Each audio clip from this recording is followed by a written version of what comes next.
Good morning, and thank you for joining me for this Sunday sermon from Holy Saviour Church in Hitchin. I'd like to read to you a short passage from the Gospel of John, chapter 2, beginning at the first verse. On the third day, a wedding took place at Cana in Galilee. Jesus' mother was there, and Jesus and his disciples had also been invited to the wedding. When the wine was gone, Jesus' mother said to him, "They have no more wine." "Woman, why do you involve me?" Jesus replied. "My hour has not yet come." His mother said to the servants, "Do whatever he tells you." Nearby stood 6 stone water jars, the kind used by the Jews for ceremonial washing, each holding from 20 to 30 gallons. Jesus said to the servants, "Fill the jars with water." So they filled them to the brim. Then he told them, "Now draw some out and take it to the master of the banquet." They did so, and the master of the banquet tasted the water that had been turned into wine. He did not realize where it had come from, though the servants who had drawn the water knew. Then he called the bridegroom aside and said, "Everyone brings out the choice wine first, and then the cheaper wine after the guests have had too much to drink. But you have saved the best till now." What Jesus did here in Cana of Galilee was the first of the signs through which he revealed his glory, and his disciples believed in him. If we take this famous Bible passage completely literally, we reduce it to a sort of one-off wonder, and we rather miss the point of it. We limit its meaning. This story of the miracle at Cana, it's not really about the power to change water into wine. If you think about it, human beings have been doing that for thousands of years anyway. They've been turning water into wine in vineyards all over the world.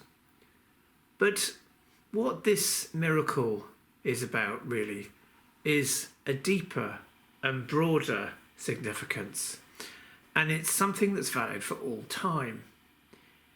It's about something really rather wonderful.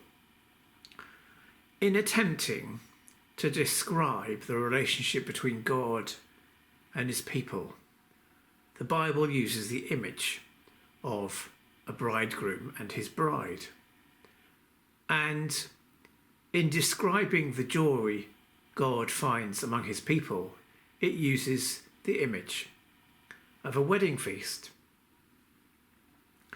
The Old Testament prophets had foretold of an abundance of wine in the Messianic days.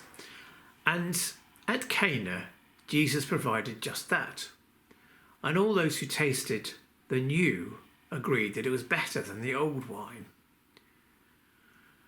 We think about the sheer generosity of this miracle. Those 6 jars were capable of holding somewhere between 20 and 30 gallons each. We see not only Jesus' power, but his generosity. We get a glimpse of the warmth of his heart. The new order began with an act of compassion. And what Jesus was doing at Cana wasn't really a one-off thing. It pointed to what would happen all throughout his ministry. The changing of water into wine is a symbol for what he was all about. Everywhere he went, old things were made into new. So in the story of the widow of Nain, he changed tears into joy. If we think about the story of Zacchaeus was changed from leading a life of selfishness to a life of love and service of others. And if we think about the thief on Calvary, Jesus changed everything from despair into hope. And most of all, on Easter morning, Jesus changed death into new life. His presence could change beyond recognition the lives of those with whom he came into contact. And he continues to do this for those who believe in him now, for those who follow him now.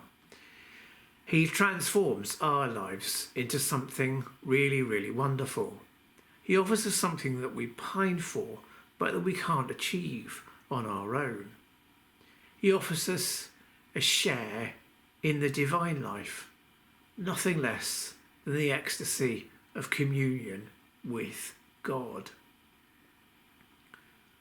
But all of this will remain at the level of just theory unless we can actually experience it in our lives, unless in some way our lives Jesus in effect changes water into wine.